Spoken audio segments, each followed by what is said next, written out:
Now, O'Reilly Book Publishing makes a bunch of good books, and one of them that they have is the O'Reilly CSS reference. This is the pocket reference, as you could see.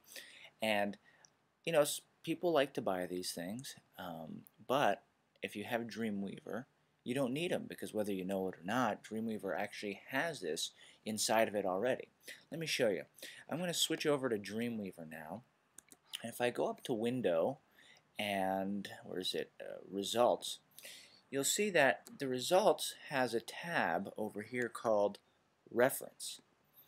And if you look, it says Book O'Reilly HTML reference, but I'm going to go O'Reilly CSS reference. Now this, okay, it already said what style it has over here.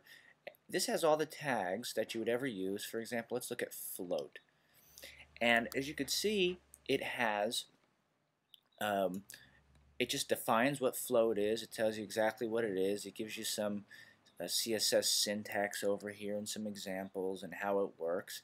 And this is a great reference tool to use when you're working with things. If you don't know how a certain attribute works or something like that, it's pretty helpful. And right here you'll see some of them have something else besides the description. Now that's cool, but let me show you how there's a shortcut key combo that could quickly get you to the reference of a particular tag you're looking for. So now I'm looking at my main style over here, which is just my style sheet, and I have all these tags over here.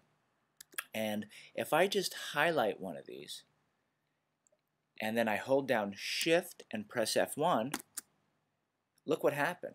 So I highlighted padding to the right, and when I held down Shift and then F1, it brought me right to the O'Reilly CSS reference and that particular style or that particular CSS attribute. And here it gives me all the information about it. So that was for padding right. Now let me do it to, let's see, text align. So I hold down Shift, F1, and there we go.